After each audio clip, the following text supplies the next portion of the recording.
चला तर बालदोस्तांनो, आता इयत्ता 5वीच्या पुस्तकातील पुढील इंग्लिशमधली एक स्टोरी आहे छानशी दिलेली, ती आपण वाचून घेणार आहोत. द स्टोरीचं नाव आहे द लिटिल रेड हेन, छोटी लाल कोंबडी. Listen carefully and read aloud with me. आता बघा, आपण ही गोष्ट वाचून घेणार आहोत. A little red hen lived on a farm with a cat, a dog and a duck. एक छोटी लाल कोंबडी एका शेतात राहायची. तिच्यासोबत होती एक मांजर, एक कुत्रा आणि एक बदक. One day she found a few grains of wheat. एके दिवशी तिला काही गव्हाचे दाणे सापडले. आता ती काही विचारते बघा, त्या ठिकाणी डबल इन्व्हर्टेड कॉमामध्ये त्यांचं तोंडून निघालेले वाक्य. शी सेड, दॅट मीन्स द हेन sed. Who will so the wheat. हे गव्हाचे दाणे कोण पेरेल? शी सेड, ती म्हटली, ती म्हणजे the little red hen. Not I said the duck. Duck म्हणाला, मी नाही करणार. Not I said the cat. Cat म्हणाली, मी पण नाही करणार. Not I said the dog. कुत्रा म्हणाला, मी पण नाही करणार. Very well then said the little red hen. आणि मग छोटी लाल कोंबडी म्हणाली, ठीक आहे तर. आय विल, मीच करते. सो शी सोड द व्हीट. आणि मग तिने तो गहू पेरला. पुढे, after some time the wheat grew tall with ears full of grain. आणि नंतर मग काही दिवसांनी ते गहू एकदम मोठा झाला आणि त्या गव्हाला गव्हाच्या लोंब्या लागल्या त्याला. मग बघा पुढे काय होतं. Who will cut the wheat. हा गहू कोण कापेल? आज द लिटल रेड हेन. त्या लाल कोंबडीने विचारलं. Not I said the duck. Duck म्हणाला, बदक म्हणाला, मी नाही करणार. Not I said the cat. Cat म्हणाली, मी पण नाही करणार. Not I said the dog. कुत्रा म्हणाला, मी पण नाही करणार. व्हेरी वेल देन, ठीक आहे तर मग. सेड द लिटल रेड हेन. छोटी लाल कोंबडी म्हणाली, so I will. So she cut the wheat. आणि मग ती म्हटली, ठीक आहे तर, मीच करणार. आणि मग तिने तो गहू कापला. आता पुढे काय झालं. Now she said. आता ती म्हणाली, who will thresh the wheat. या गव्हाची मळणी कोण करणार? Not I said the duck. Duck म्हणाला, मी नाही करणार. Not I said the cat. मांजर म्हणाली, मी पण नाही करणार. Not I said the dog. कुत्रा म्हणाला, मी पण नाही करणार. नाव व्हेरी वेल देन, ठीक आहे तर मग.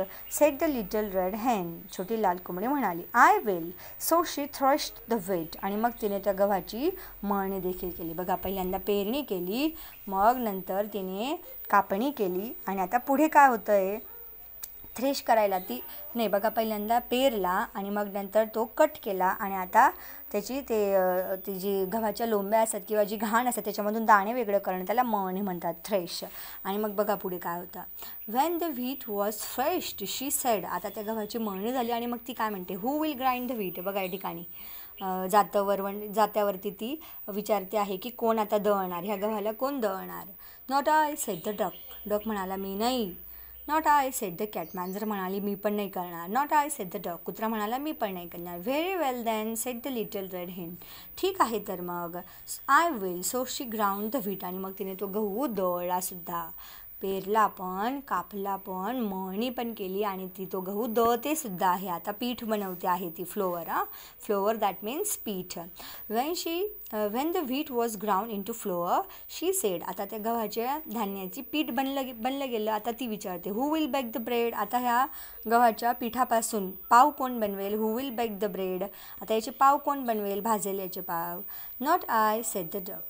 डक म्हणाला, मी नाही करणार, as usual. Not I said the cat. मांजर म्हणाली, मी पण नाही करणार. Not I said the dog. कुत्रा म्हणाला, मी पण नाही करणार. Very well then said the little red हेन. मग छोटी लाल कोंबडी म्हणाली, ठीक आहे तर मग.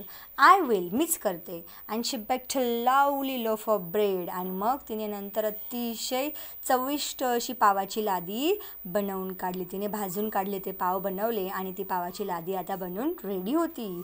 Then she said. आणि मग नंतर ती म्हणाली, who will eat the bread. आता हे पाव कोण खाईल? Oh I will said the duck. आता बदक म्हणू लागला, मी खाईल. Oh I will said the cat. मांजर म्हणाली, मी पण खाईल. Oh I will said the dog. आणि आता कुत्रा म्हणाला, मी पण खाईल. कामं करताना सगळे no, not I, not I, not I. आणि आता खाताना oh I will, oh I will, oh I will. आता बघा पुढे काय होतं. Oh no you won't. आता दर वेळेला मात्र जी कोंबडी होती ती काय म्हणत होती, very well then, very well then. पण आता ती म्हणते, ओ नो यू वॉन्ट. आता अजिबात तुम्हाला काहीच मिळणार नाही. सेड द लिटल रेड हेन, आय विल. आता हे पावाची लादीसुद्धा मीच खाईल. पेरला मी, कापला मी, मळणी मी केली. I ground that wheat into flour. आता आता तिने बेकही केला, तिने ते भाजलाही, पाव बनवले त्याचे. आणि आता खायचं काम पण मीच करेल. And she called her chicks. आणि मग नंतर तिच्या पिल्लांना तिने बोलवलं. She called her chicks and they all ate the lovely loaf of bread. आणि मग त्यांनी सर्वांनी मिळून ती सुंदर अशी चविष्ट अशी पावाची लादी खाल्ली. अशा पद्धतीने अतिशय सुंदर असा हा पाठ तुम्हाला इयत्ता 5वीच्या पुस्तकात दिलेला आहे. चला तर मग विद्यार्थी मित्रांनो, समजलं असेल, रुचलं असेल, पचलं असेल तर चॅनलला लाईक, शेअर आणि सबस्क्राईब करायला विसरू नका. धन्यवाद.